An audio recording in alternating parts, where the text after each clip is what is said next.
All right. Hello, everybody, and welcome to Geopolitical Trends. So excited to be with you on this December 27th. I hope all of you, whomever celebrate Christmas, had a Merry Christmas and who enjoyed your time with your family and so forth. So, very excited to be back here. And by the way, guys, I missed you. I'll say it straightforward. So it's so good to be with you once again. Let me see who is here first, and we'll jump into our conversation here. So, uh, Harbinger, happy holiday to you too. Good to see you all. Oh, Full Tilt Boogie said, "Hi, Dr. O. I will be at work when you are live, but we'll watch you on the replay. Many thanks in advance. You're most welcome." Zhuz Liang, hello, Dr. O. Welcome back. Did you have a good time with the family? I will be sleeping when you go live, so I will comment after watching the replay. It was a good time being with the family, a little bit away from the world of geopolitics, but I missed. It's just part of my daily life. I have to keep up with what's going on what's going on rather around the world. Also because I always like to think far ahead, and I intend to do probably something for you guys about what I do see in 2024 geopolitically speaking. So we'll decide on that as we move forward. I will save my thanks to all the new channel members, supporters, the super sticker givers, everybody who bought me coffee. I'll save all this towards the end because there's a lot I'm going to be covering on this topic. Well, it's an interesting topic, and I know this meeting took place a few weeks ago. I had it in my computer when I saved the information. I just didn't get to it because I had to check on others. Of course, I got sidetracked with other stuff, but I never forget it. There are some topics that I kept that I intend to address for you because this is not about, as somebody put a comment saying, well, this is an old news. And it's not, you don't get it. You don't get it. This is not an old news because the negotiations are still going on between China and Bhutan regarding the establishment of diplomatic relations. That's why it's not an old news. And second, to this person who put this comment, I am not a news outlet here. If you want that, go watch whatever news channel you watch. I do analysis here. I don't do news because you guys can find out all that information elsewhere. So that's where I see, or I saw the importance of it. I just had to save it for its own time. So here is what I'm going to start with. Like we always do, I'll do the questions just for us to consider and think about. And second, I'll dive into this. Start with the background of the topic in itself. Then I move into the history and geography of Bhutan.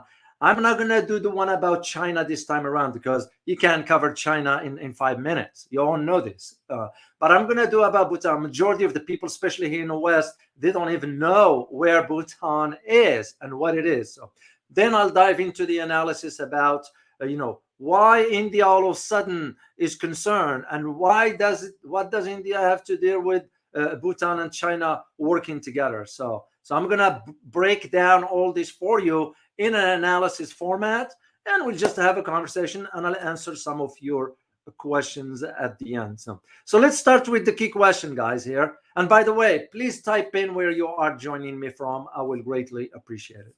So here are the key questions. And again, as a geopolitical analyst, I have to think in terms of, does diplomacy works better than a military approach? It's no brainer, but nonetheless, we're still going to have to ask that question. And the question I had is, can diplomacy triumph in this case, with this specific case? Second question, why is India so concerned about China's Bhutan deal? Why? Bhutan is a sovereign nation. It's a small, but it's sovereign nation. So is India was thinking about what they did to Nepal is going to do it to Bhutan? Just another question there. Third question, is this a big test for India long term, given where India is? We all know, and again, I'm not bad mouthing India. I already saw some comments on the community. Well, this guy doesn't like India. No, that's a weak argument. We're beyond that kind of senseless thinking. because that's a weak argument. So it has to do with the reality and whether India has a strategy or not. Straightforward. So that's why I asked the question, is this a big test for India's strategy? And the last question I'm going to ask is, could India undermine this deal? And how, you may ask? Well, India has already been providing Bhutan with military and economic incentives. Why? So, and those are legitimate questions we ought to ask before we delve deeper into the topic to have a better understanding of it. So, before I'll do this also, I need to do a headline, a tour around the world. So let's start with the first one here, guys. It was an explosion. Let me share. Well, hopefully YouTube doesn't put an age brackets on this. Here's an image here, guys. This one is in India, happened in India, and this is an explosion near the Israeli embassy in India. So Indian and Israeli authorities did not add any information on to the extent of this explosion or to the damage it caused. So, why? I don't know. That's there. And by the way, that image you are looking at, I gotta give credit to Reuters. Those are the one who posted that picture. Next one is, oh yeah, this is a major. You all remember this, right? This has to do with the coalition in the Red Sea. Don't be surprised. You remember last time I told you the 6 countries, even though our Secretary of Defense said, oh, there are 20 countries, which was a lie. There were no 20 countries. There were only 6. Spain, Italy, the UK, US, Bahrain, and Canada. Well, guess what just happened? You got 3 countries now pulling out: France, Italy, and Spain. So this is a major setback for the US so-called Maritime Task Force in the Red Sea. And this is to protect the passage of Israeli-owned and Israeli-bound merchant vessels. So France, Spain, and Italy have officially withdrawn. Even though for us here in the US, we're still reading in some parts, oh, there are now over 10 countries. It's a lie. It's not true. And by the way, the image you are looking at, which by the way, I give credit to the Reuters for that, that one is a US Navy Burke class guided missile destroyer. That's the USS Carney. And that was an old one during a passage on the, that was transiting, if I recall, the Suez Canal back in October of this year, 2023. I was following the movements of the US destroyer, that is. Excuse me. All right, let us talk about and like I said before, it's not going to work. This coalition, this coalition ain't going to work. It's because countries have to think twice about they're going to be pulled into a conflict. Europe is already seeing what took place in Ukraine. And remember, those 3 countries are Europeans. They were speaking vociferously about the support for Ukraine and all that, and this saw where the economies end up. That's why they're not doing what they're doing. So, all right, let's get into our topic here today. So I'm going to provide you the background. Well, as I said, this meeting took place about a month and a half ago. Yeah, but I just followed up on it yesterday to check on an update. And the update suggests that the negotiations are still going on between Bhutan and China regarding the establishment of diplomatic ties. That's the key word, guys. So China has asked, and it was China that asked Bhutan to establish diplomatic ties with it and resolve the boundary issue, or the border issue, that is, as soon as possible. And why is this? It's because China and Bhutan looked at it from a regional aspects of it. And this is why it's so important. I got an image for you here of Mr. Wang, and that's the, I believe, foreign minister There are two new ones, the foreign minister and the prime minister. So I'm going to talk about the foreign minister, Dr. Tandi Dorji. As I said, he visited Beijing a few weeks ago, and the purpose of that trip was to sort of negotiate the border talks between the two countries. But now it wasn't about just the borders, it was also about diplomatic ties. Because, as I said, in the world of diplomatic or global affairs, those relations will sort of serve the long-term interests of both countries. Now, when you see in both countries, China and Bhutan, you can see why India now is on sort of alert, if I may use the term hypothetically here. But it is concerned, and we're going to get into why that is. So what Mr. Wang said during the meeting, and I kept all this record because I had it, I just didn't get to it to do it for you guys at that time. What Mr. Wang said at that time, he said, and I quote, "The conclusion of boundary negotiations and the establishment of diplomatic relations between China and Bhutan fully serves the long-term and fundamental interests of the countries and nations of Bhutan." End of quote. Well, why is this important, you may ask? I'm going to ask you a question, guys. How many of you are aware of what happened in Nepal with China? What did China do in Nepal that Nepal is so happy about? Can you guys type into me? I'm sure you can Google it and look that, but I just want to engage you in the conversation. You know, economic, we're talking about economics here.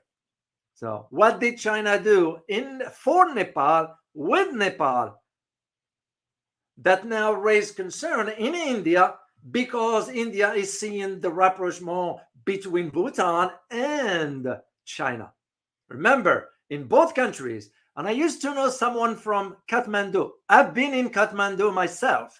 So, and I always asked him that question, and I said, can you tell me what kind of relationship Nepal has always had with India? I said, it was never good.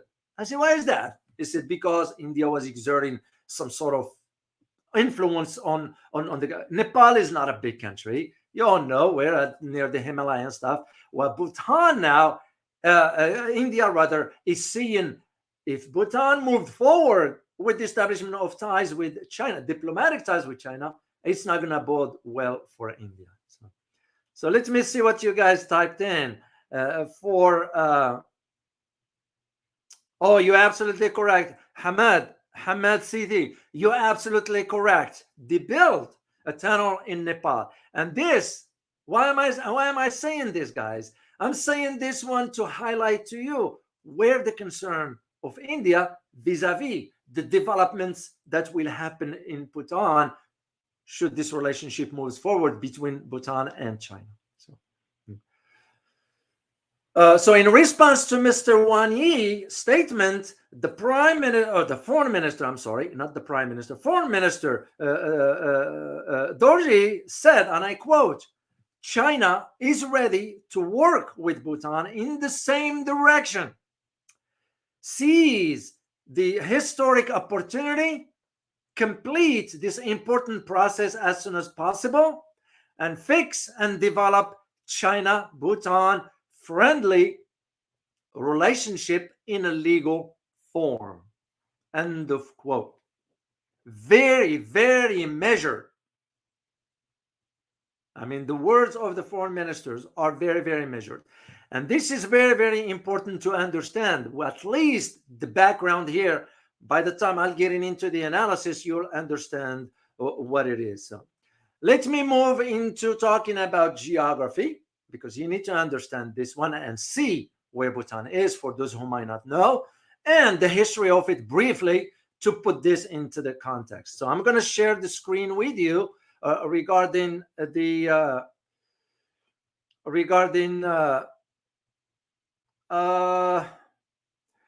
guys, please, I'm going to share this one here on the screen. Please keep it civil, please. I will greatly appreciate it. So I'm going to let this go this time, one time. So please, no need for that kind of conversation here on my platform here. So I will greatly appreciate it. So we have nothing against India, but you still have to show proper respect. I will greatly appreciate it. Thank you. So I let this one go this time. So let's move on into sharing the geography of Bhutan, because you need to see, and I'm gonna provide just brief descriptions about it. So let me share the screen with you. All right, present here, share screen. Bhutan map. I had to learn about Bhutan, believe it or not, guys. Really, I mean, I'm aware of it. I was in Nepal and all that, but you never say you know. This is why those people who think because they acquire PhD, they are now know it all. No, as a matter of fact, it's just the beginning of learning. Learning never ends with the degrees and so forth. So here is Nepal. I'm sorry, Nepal, Bhutan. So I'm gonna share a few things with you. So Bhutan is known officially as the Kingdom of Bhutan. It is, as I mentioned earlier, a very small landlocked country, which is located in the southern Asia. If you look at this map, what you are looking at, and I will provide you the big picture of yeah, here it is on the southern part of Asia. Here is where it is. This is on the bigger map. But when you look at it specifically here, which what we are interested in, to give you an idea. So on the southern slopes of the eastern Himalayas, it is also located both in the northern and eastern hemispheres of the earth. Bhutan is bordered by two main countries, Asian countries. So you have, first of all, China. And by the way, and I'm going to share it with you, in some historical record, they are mentioning Bhutan is bordered by two Asian nations.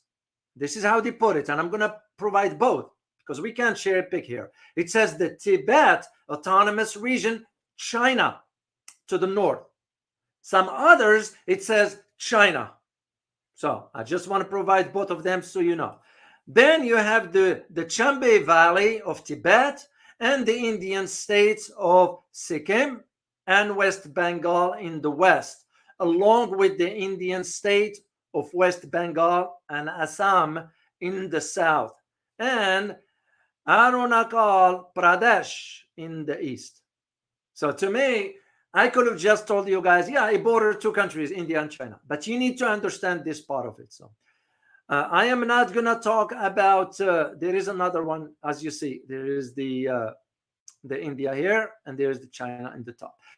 I'm not going to share with you this one here, guys. Those are the what do you call them? The districts. They are the ones that I'm familiar with is Thimphu, which is another big city in the. So the whole population of Nepal. I'm sorry. Why am I keep saying Nepal? 1,000 people. Bhutan is the second least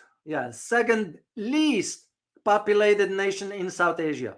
It is located in western central part of the country, surrounding the Thimphu River Valley, which is in a Thimphu city, which is the capital and the largest city in Bhutan. So that is what's important on understanding about Bhutan, because we need to understand a little bit on this. On the historical side, it's also important to understand the history of Bhutan.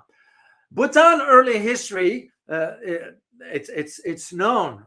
I've learned about it when I went to Kathmandu, which was a few years ago, as far as understanding how far it goes. And even back then, I was told, yeah, if there is one thing you need to know about Bhutan, I said, sure, what is it? They told me it is very steeped into mythology. Yeah, mythology, that was part of it's a whole fabric. So, and you can use the term Bhutan remains obscure to the outside world. A lot of people do not even know. As I said, some you ask, some here in the US, they want to, or the Western world for that matter, Not all, of course, but majority were not known. So some of the structures provides evidence that the region has been settled as early as 2000 BC. That's what's important. And I looked into some archives. Just those are public knowledge. It's not that I have specific access or whatever. Just public domains. And what I found that according to a legend, it was ruled by Kush Bihar king Sangalidip. And this was around the 7th century BC. Other than that, but not much is known prior to the introduction of the Tibet Buddhism in the 9th century, which means what? Before the 9th century, the historical record is very limited as to that's what I could find. And also when I asked some people when I was over in Nepal a few years ago. And this is where, when tensions arose in Tibet, as you all know, it's a part of the history and so forth, many monks fled to Bhutan. And in the 12th century, the Drokpa Kagyopa school was established, which one of the well-known, and this remains till today the dominant form of Buddhism in Bhutan today. So when they say, some have said, well, Buddhism started in India or whatever, no. So the country's political history, Bhutan that is intimately tied to its religious history and relations among the various monastic schools and monasteries. That's very, very, very important. So let me see if there is a picture here that I have. I could share it with you. Yeah, I think I have some. Let me stop sharing this one here. Let me show you this one here. And this is part of the historical methodology, or mythology rather, not methodology, mythology. So I came across an article in the historical records. And this one was written by, it was published rather, written maybe, I don't know. All it says, and I give the record, I give the credit to how I see it. And it says, this was published by Shaif, Shaif, Ahmad, Ahmad. So the whole idea why I wanted to share, and I will post the link for you guys to see all this. Why is this important? It is important because you need to understand the, let me close one here and open up the historical record. So what you're looking at is Padmasambhava. So it's an interesting image there that reflects back on the history of Bhutan. So from the outset of Bhutan's history, it is, as historians put it, enigmatic. Because its land was wrapped around in the mountains. When you look at that location that I shared with you, so the outside world called it with many different names. It wasn't always known as the Kingdom of Bhutan or just Bhutan. It was, for example, and I put this in quotes because that's how I found them according to the article by Shaif Ahmed, but also some other records that I saw. The Hidden Holy Land. Another one is called the Lotus Garden of the God.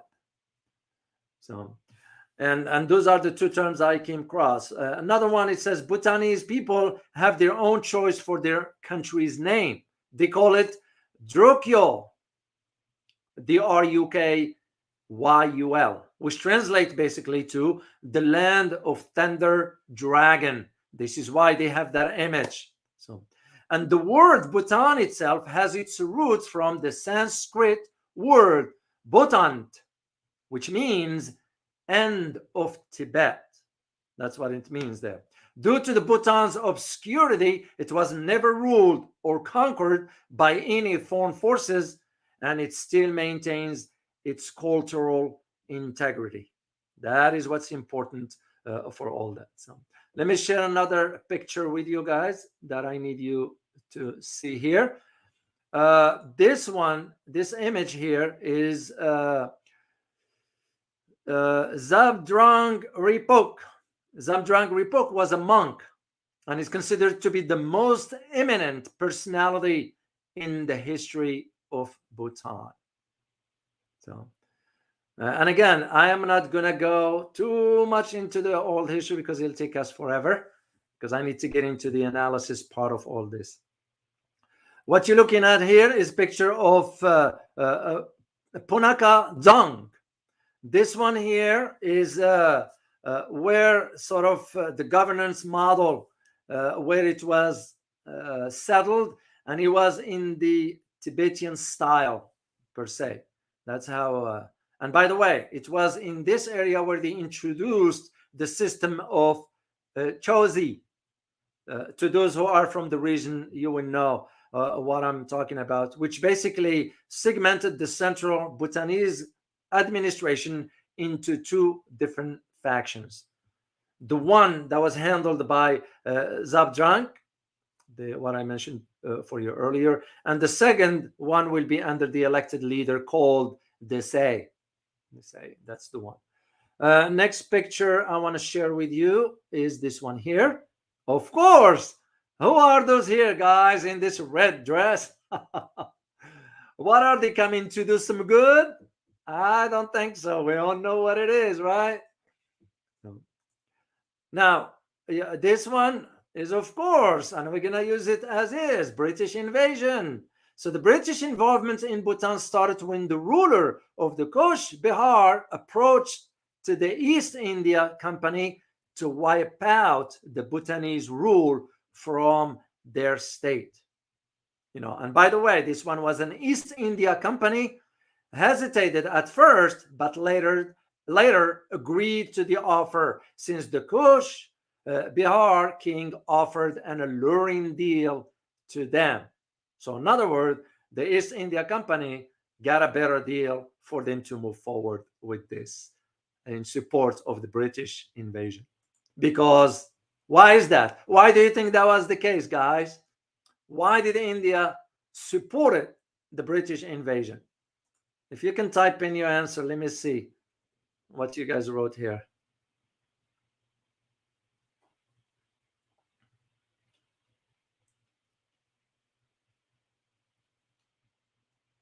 Yeah, because it was this Eastern or East Indian Company that has facilitated all this. Why do you think that was? That was the case. Because for the record, it mentioned that the East India Company wanted to wipe out the Bhutanese rule from their state. By why specifically England? India, you meant the British, right? Taiwan still. Yeah. Yes. So why do you think that is? Well, because India was a colony of Britain. So that makes it easier for them to do. So you fast forward till about, I think, the Duar Wars, which I'm going to share a picture with you here because you need to see the Duar, D-U-A-R, the Duar or Dwars Wars. So what happened here? So the open area of the Brahmaputra River and the lower hills of Bhutan were considered as Dwars. So the western region of the Dwars was known as Bengal Dwars. Now, do you guys see the link historically as to where Bhutan vis-a-vis India, where Nepal vis-a-vis India, and why India will be concerned about Bhutan and China establishing diplomatic ties? And it's this, according to the historical record, it says it was solely under the Bhutanese government, this particular area. The Eastern Dwar region had joint ownership of Bhutan and Assam. After the Burmese War, the British took over the control of Eastern Dwars from Assam, but didn't abide by the agreement with Bhutan. That is very, very important to understand. And what I'm thinking about, I'm going to share with you something by one of our viewers who shared it, not just with me, but with us all. That's why I read the comments, guys. Very, very informative. And I get the permission from the individuals, because I don't assume, even though he said he was, oh, Dr. O, you don't have to ask us. No, I will ask. It's just my nature. I don't like to assume. So I wanted to share, and that's he told him that will be okay to share the name. So the name is Vikesh Shah, as the one who shared this with us. And I quote it word for word because this is part of a historical record.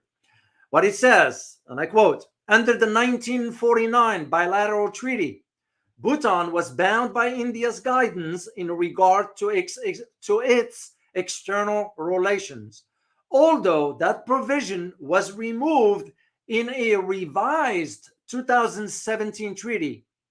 But to be frank, at this moment, diplomatic ties between Beijing and Thimphu is the capital of Burmese, increasingly appear inevitable.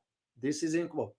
The Bhutanese leader is viewed as a China-friendly figure, is making India uncomfortable.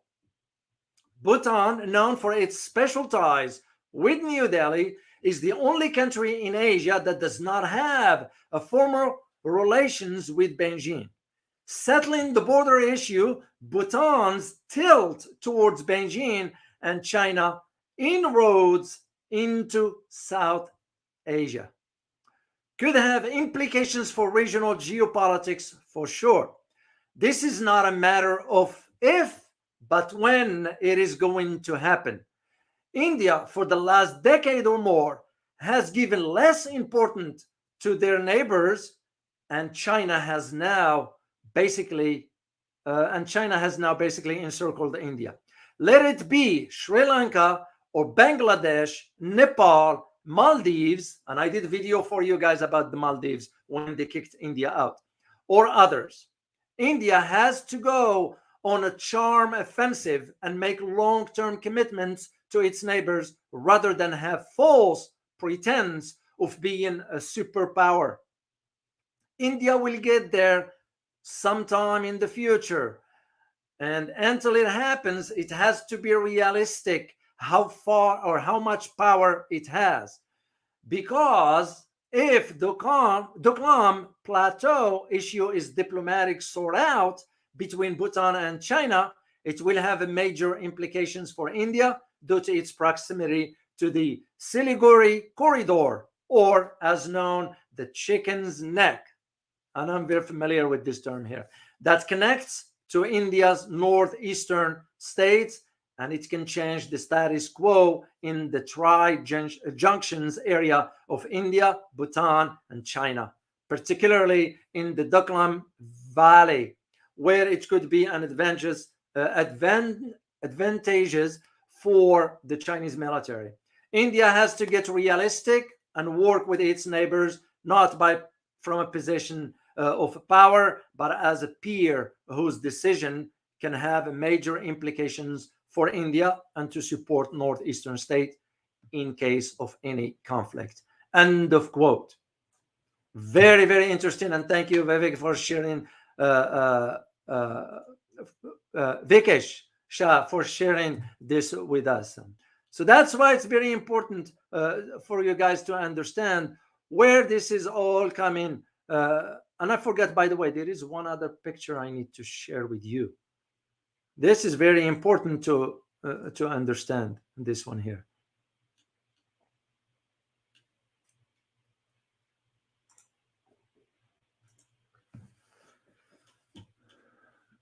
And this picture, I believe,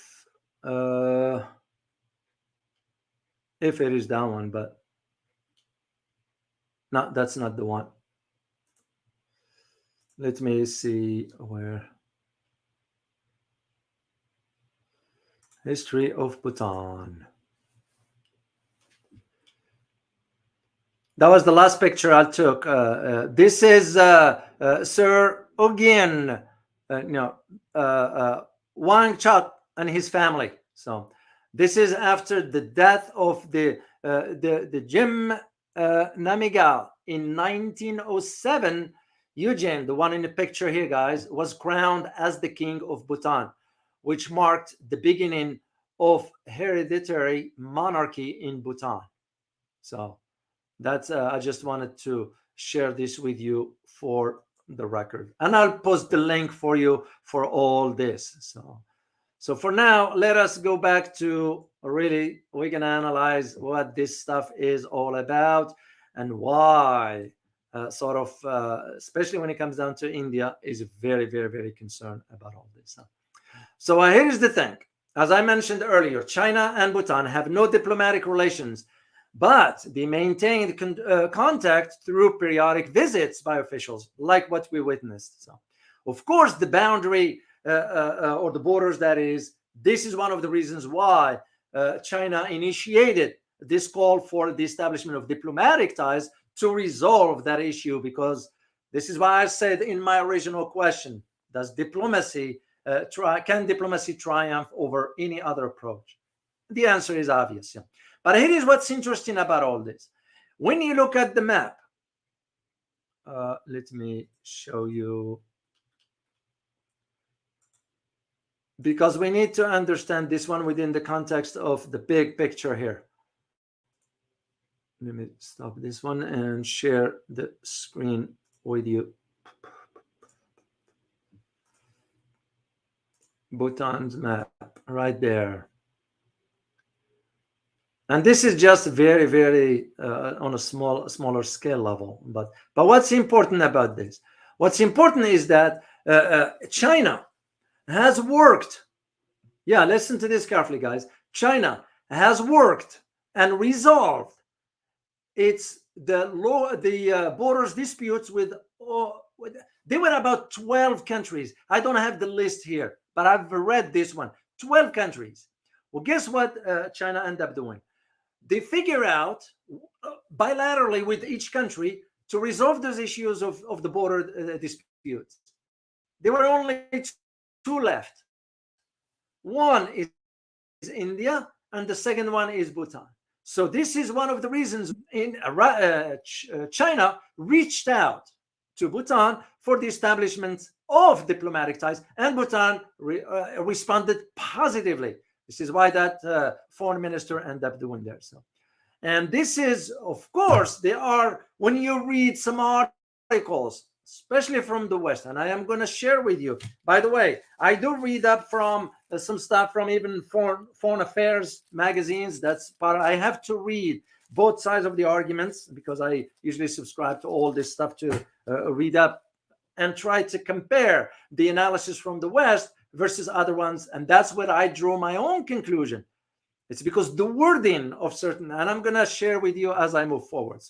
So of course, we all know that back then in 2017, when China was trying to build a road in the Doklam Plateau, okay?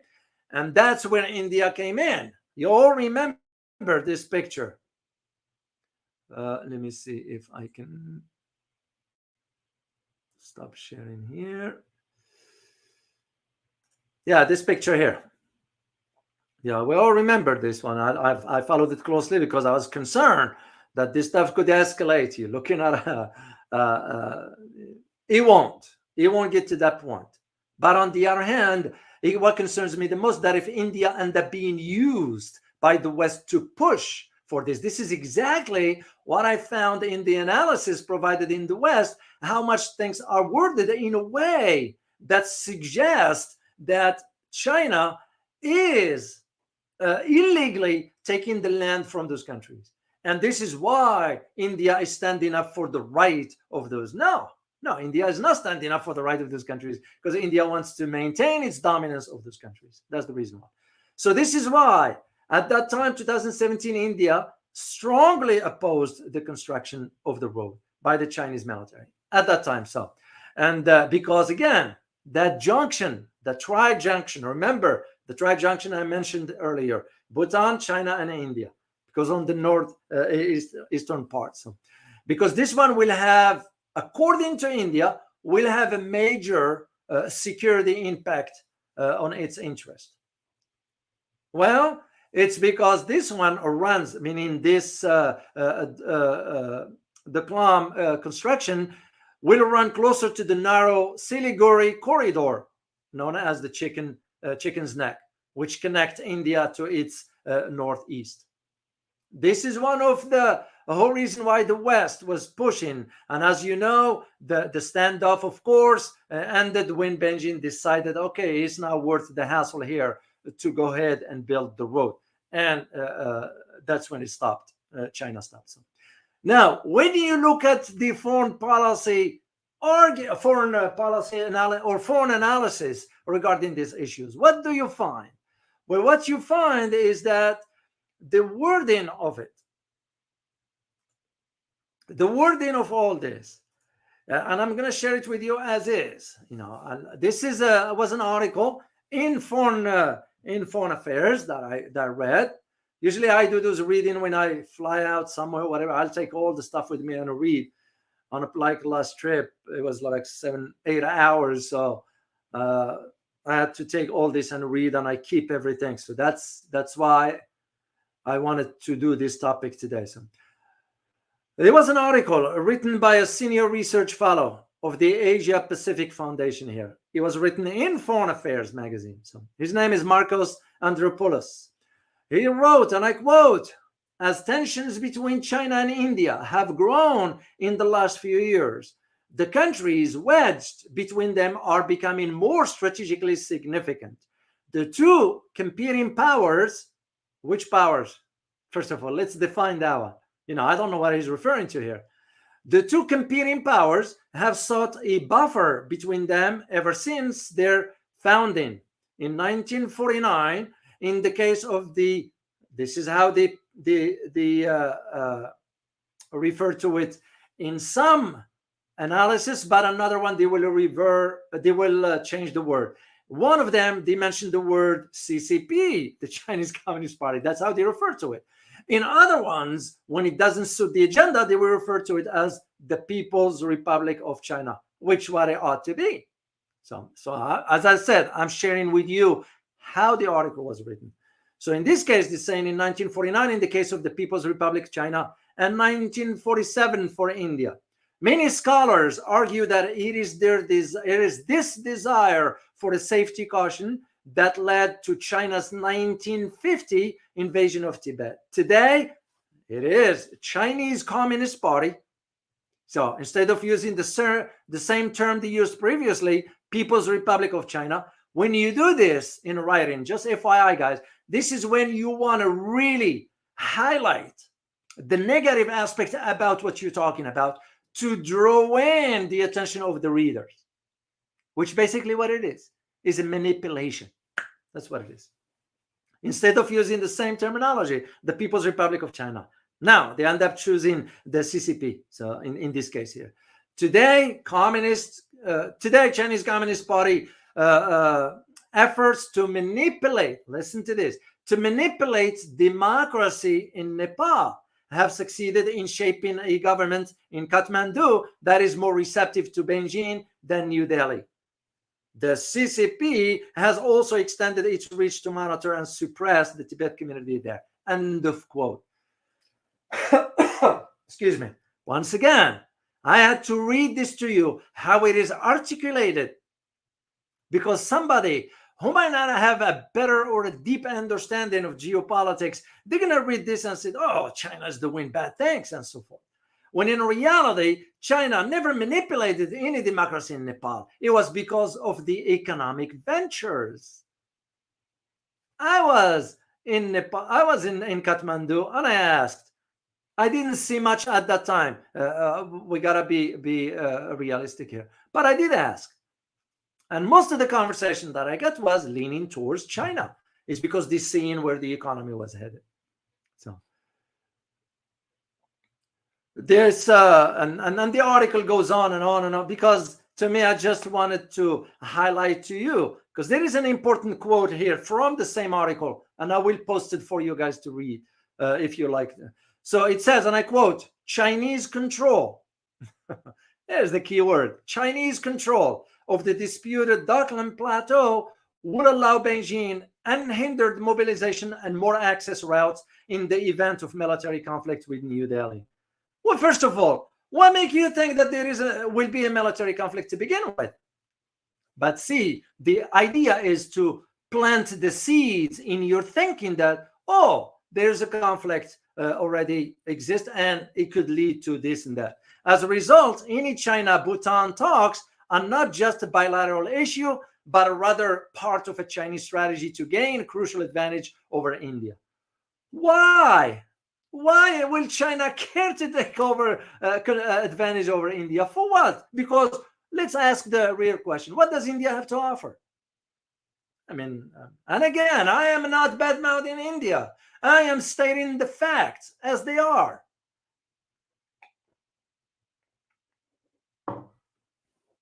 So a resolution between, and once again, they put the CCP and the government of Bhutan would reverberate throughout India, threatening peace in the region and escalating the crisis along the Sino-India border. Well, hold on a second. Will this be any different than what the West is doing in the South China Sea? So, once again, once you learn how to start to read analysis when it comes down to foreign policy, global affairs, and so forth, you will develop that critical thinking to read between the lines what they're getting into. The issue, it goes on. The issue requires close attention from New Delhi. See what they mean by that? Pushing New Delhi towards that's subtle, in a subtle way, pushing India. Requires close attention from New Delhi as well as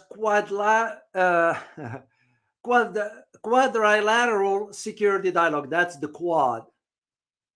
The Indo-Pacific partnership that includes Australia, India, Japan, and the United States. End of quote. You'll see what it means with all this. That's the whole idea of it. Is how things are worded. Because you have to push India to the forefront subtly, in a subtle way. That's what we're doing. As a matter of fact, regarding this issue here, he was visited by an Australian, a high-ranking officer, or high-ranking official, not an officer, official in the government to Bhutan at some point. Why will Australia even be interested in going there for? Unless it was ordered to show.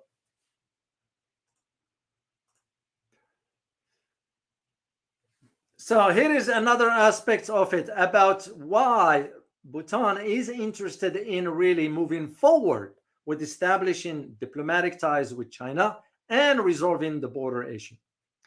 The foreign minister, Dr. Tandi Dorji, as I said, who visited Beijing to take part into this conversation. During that time, and I watched all this because I was reading on it and I saved all the information. I know it's a little bit old, a few weeks ago, but it is what it is. I had a chance to meet also with the Chinese Vice President, Han Zhang, and said that Han said that both, or Zhang said, both sides agreed to accelerate the boundaries demarcation process and the establishments of diplomatic relations between the two countries. That is for why it is important to understand. Han also said, and I quote, China always respected Bhutan independence, sovereignty, and territorial integrity, and is willing to strengthen exchanges on all levels. That's your keyword right there. And in all fields, expand practical cooperation on the economy, trade, culture, and tourism, and accelerate the boundary demarcation process and the establishment of diplomatic relations with Bhutan to bring more benefits to the two countries and to the people. End of quote. Yeah. And how did the foreign minister, Dr. Tandi, responded? Tandi Dorji. He responded by saying, and I quote, the Bhutanese government attaches great importance. Once again, guys, is the wording. It will make more sense to you to understand all this. Great importance to the development of relations with China and abides firmly by the One China principle. Both sides have firm determination and a sincere desire to demarcate their boundaries, establish diplomatics, and so forth. So, and this is why it's important to understand why all of a sudden India will be very, very concerned, sort of. It's almost like preventing this deal from moving forward. Of course, they won't be able to anyway, because if that's what Bhutan wants, that's what China wants, they're moving forward with it. So that's just not gonna, nothing's gonna change there. So it becomes just the idea of, would you want to promote economic stability and ventures, or would you want to promote tensions and so forth? That is only where the difference is going to be. And I don't see how India is going to influence that trajectory. Yes, they are sending economic and military aid to Bhutan, but Bhutan's looking at a big picture. If you are sending us economic and military aid just for this year, we're looking at the next 15, 20 years. And China might end up doing exactly just that. And this is why for the India is concern is misplaced. That's the way I see it. That is the way I see it, because for India is more of problematic than anything else. Let me see. Yeah, it's all the analysis that I read, and I have one particular one that I need to show you. Even though let's be clear here, because we shouldn't ignore this aspect. Bhutan depends or relies to a degree on India for most of its trade. Yeah, mainly oil. Yeah. And of course, as I mentioned, military aid. But why would Bhutan be worrying too much about military aid? So this is where China's coming in with economic ventures more so than a military thing. So, because here's the thing, if Bhutan opened up with China, and if we started doing marketing and have an economic partnership with China, Bhutan can develop at a greater pace. This is what India is concerned about. Because when you look at China, it's an economic powerhouse on the global stage, not in the region, on the global stage. So the benefit for Bhutan, it just doesn't take a genius to figure this out. Let me share a screen here with you, because I need you to see this particular map to why China might be, or India, I'm sorry, why India is very concerned about this. There we go. Full screen.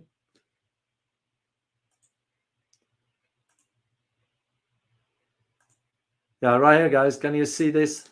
This is the location, the Dakhan Plateau, that India is very, very concerned about. So for Bhutan, it makes more sense to engage with China in economic ventures. I'm not talking military, because there is no need for China to sort of provide military aid to Bhutan and all that stuff. What for?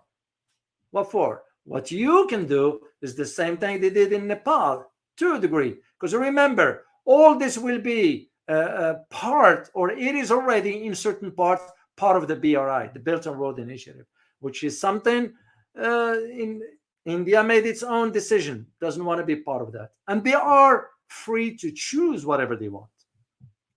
There's nobody's arguing that otherwise. It's just the idea of why all of a sudden, let me stop sharing this one here. Why all of a sudden India is very concerned about, why Bhutan and China wants to settle their border disagreement. Do you call it a dispute? Do you call it disagreements? Whatever term you want to use, because that's, to me, makes a perfect sense. So the idea becomes, if once, and I'm keeping an eye on it, guys, by the way, because it's going to be announced, probably give it a few months, and it will be announced officially, if not sooner. That's why I'm keeping an eye on this topic. I had it back then, same with some other topics that I kept. And it will be a big change for the region, for that tri-junction there for the three countries. But India is going to end up holding the end of the stick because India is doing the Western bidding. Because this is not about India. This is about being pushed through the West. And let's just say it as is, because there is no other way around it. We're not going to sugarcoat that one. So. And this is why, if you noticed, when the meeting took place between Dr. Dorji and the Chinese former Mr. Wang Yi, what do you always see in the background? You all can see, guys, right? Yeah, the Great Wall. It was always that idea. You take this one, you put this one here, same arguments. And this in itself, by the way, is sending a message right there in a subtle way. This is how it is in the world of diplomacy. You don't speak loud, and you don't get so loud and this and that, in a subtle way, because that's what diplomacy is all about. It's exactly what China is doing with Bhutan in a diplomatic setting. China doesn't need to flex its military muscle. What for? Because it won't make any sense whatsoever. It's the economic ventures. You always remember what I told you guys last time. Would you take $100 billion in joint ventures, economic one, or would you take $100 billion in conflicts? Choice is clear. Same with this image here. There's the wall. All right, guys. Let me say thanks to all of the members, supporters, and so forth, and I will answer some of your questions. By the way, for the channel members, remember to join me on Saturday for the exclusive Q&A. I'm gonna be doing one. It's your time more so than mine. It's just a way for us to know each other better, but also answer your questions. So just prepare your questions for that, and we're going to be meeting. I know, unfortunately, the time, guys, doesn't work for everybody because of the time zones. Whoever can make it, that will be greatly appreciated for that. Oh, I saw something here.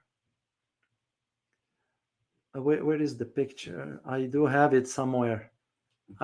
Wow, darn it! I wrote an article. I read an article about it, but I saw your picture here, Farhad. I saw your picture here. Interesting. Why is this important? Is because I misplaced it somewhere. This is the meeting that took place during the defense ministers when China and Russia jointly issues a statement saying that there are foreign players provoking tensions in the region for the sake of destabilizing the region. So I see your point in that one. I see your point.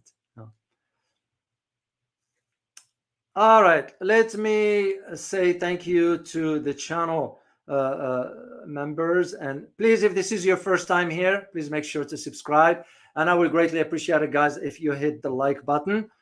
For those who truly wanted to support this channel here, you can do it through here, either whatever way you feel comfortable with. I'm gonna give a shout out to the new members in the Buy Me Coffee here, because there are some members there already. Once we get to a certain number, I'm gonna do something exclusive for those members as well. So if you wanna feel comfortable enough to support this channel, like I always say, the information that I bring you is not something that you don't know. I don't need to be the dead horse for this. We talked about this enough. So you know the quality of the work that I do here. So, all right, let me say thank you to a few names here, and I'm going to start with the new channel supporters by the name. The first one is Alvin NG. Thank you very much for becoming a channel supporter. Second person is the Strong Organization. Thank you very much for becoming a channel supporter. And the third person I'm going to give a shout out to is, as a supporter, is Maria Tanya. Thank you so much, Maria. Truly appreciate it. The last person I'm going to give shout out to as a member is Joby. Joby, by the way, become a member also in Buy Me Coffee as a gold member. So thank you so much, Joby. Truly, truly appreciate it. So I'm going to give a quick shout out to the members here on the Buy Me Coffee who become a member. As a gold member, Joby, I'll say thank you for your continued support. It means a lot.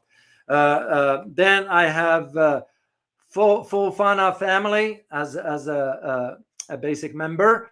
Salim Akil as a gold member. Thank you so much for your support. Vanessa Martini as a basic member. Supporter. Thank you so much, Vanessa. AN as a gold supporter. Thank you so much.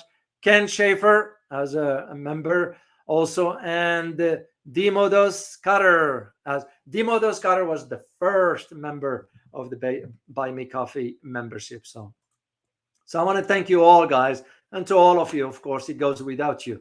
Without you, there will be no channel. We won't be where we are today. Yes, we want to grow it. Yes, we all know what's happening with YouTube and all that. But, we think positive. We're going to think positive. So you are most welcome, Gina. You are most welcome.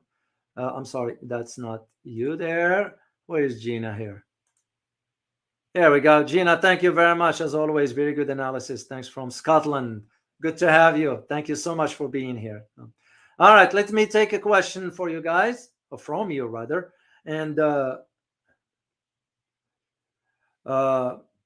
I'm gonna sign off because I gotta do some other stuff here. So, all right, let me take this from Poseidon. I like that name. You all know what a Poseidon is, right, guys? So, question: are there still any generals in communication with the Kremlin at this point? From where? Here, the U.S. or? So I don't know from. Yeah, the question is not clear a little bit to me. Are there still any generals in communications with the Kremlin at this point? So if I know from where, I will be able to answer that one. So, next question, and I'm going to be scrolling up here. Here's a question from Doggy5. Good to see you, man. Good to see you. Question: do you think India will invade Bhutan to stop them from implementing the deal with China? Well, it does not. I won't use the term invade because that's a very strong word. But at the same time, that's the word we, at least for us in the West, understand the context of it. So this is why sometimes I do use the term invade when I'm challenging some thinking. Because in the West, they won't understand when we talk about, for example, China and Taiwan. Well, when China invade Taiwan, how can you invade your own country? That just doesn't make sense. But for some Western audience, if you don't put that term, they won't understand it. They won't understand the context within the military aspect. So militarily, yeah, they could. But why will they do that? Because they'll attract too much attention to themselves. One. Second, I don't think so regional countries will allow something like that to happen. Remember, India is marred by its own ethnic tensions that goes beyond. We don't hear much about. I mean, if you look at certain provinces or states, if I may use the term, they want to be independent from New Delhi. I don't see that happening. What I do see is the creation of tensions or hurdles and so forth. But a full invasion, like you and I understand it, I don't see that happening. And it won't be a smart thing for India to do, because that would be a waste of resources instead of using their resources to think about dealing with their country. Aurel, Vato, David, do you think Putin will like to take Kiev? No, he has no interest in that. At least based on the research that I've done, and not because of the military operation. No, I'm talking about the research that I've done for the last 10 years regarding Russia. That's what that's why I wrote that book. It's because it took me about 3 or 4, even 5 years just thinking through the stuff, and nothing that it came to me indicates that the Russian president have any interest in taking Kiev, because the Soviet Union system exists, and there is no need for rewinding history. Of course, in the West, there's the argument we say, the Russians wants to rebuild the Russian Empire. No, Russia doesn't have any desire for that, nor the interest, nor the resources for that. Russia has Soviet Union, Russian Federation has changed from what the Soviet Union used to be. They have no interest. What they will not allow is for the encroachments of West. When you say West, you can think about it any way you want. US, Europe, NATO, you name it. The encroachments eastward. That they are not going to allow. They're going to stand. I'm seeing now already in Finland that the US troops going to be stationed in Finland. We all know what it means, but Finland has no clue what is getting itself into. So I don't see that happening. I don't see that happening.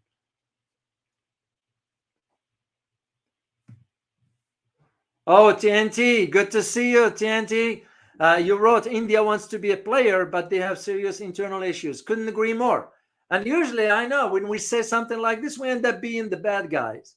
No, all we're saying is the facts on the ground. When you look at the poverty level, when you look at the crumbling infrastructure, when you look at the healthcare, when you look at people, the massive population that doesn't have job opportunities and so forth, a government ought to think about the welfare of its citizens first before getting into why will India get involved in Quad and whatever else, instead of allocating its own resources towards that one. So I couldn't agree more. I couldn't agree more with your statement. Okay, let me see. Where is that one? Oh yeah, timeline. Dunkley, you wrote, thanks for the information about China and India. You're most welcome. You most welcome.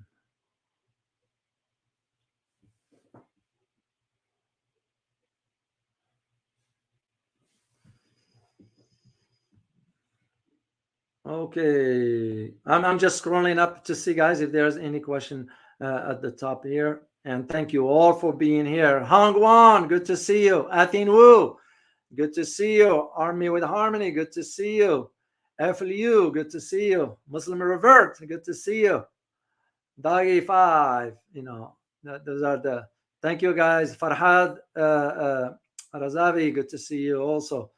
Thank you all for being here, guys. Truly, truly appreciate it. So I'm gonna keep an eye open on this, and and I will provide you an update. I intend to do an update for you about the in Taiwan elections, because we need to know. So here's a quick question from Hong Wan. Dr. O, I heard that the ropes that the U.S. battleship uses for its fighter jets are made in China, and the repackage the same rope to sell it to China for stupid price. I won't be. I do not know. Let me say this first. But I won't be surprised, because it's the same thing. Since we're talking about India, you all remember India buying oil from Russia and selling it to Europe for 5 times the price. Same thing we did for Europe, selling them gas for almost 5 or 6 times the price. So I won't be surprised. But Chinese are smart enough not to fall into that. Speaking of that, while I'm thinking about it, I intend to do for you an outlook about 2024 from a geopolitical perspective, and we'll address some of these topics. So and I'll let you know, give you a heads up so you can prepare your questions, and we'll just do it from there. Guys, I hope you're fine. I hope if I missed something, I am so sorry. KL, thank you so much for your continued support, man. Truly appreciate it. KL has always been there to all of you guys. So whatever you do, it's just as I told you before, it's my commitment to you. Yes, it's frustrating what is going on this platform here, but we'll be moving for you slowly and gradually. So thank you so much, KL. Truly appreciate you. All right, guys, I hope you find this very informative, and I look forward to seeing you next time. As always, remember, geopolitics impact your daily life in more ways than one. Till next time, guys. Bye-bye.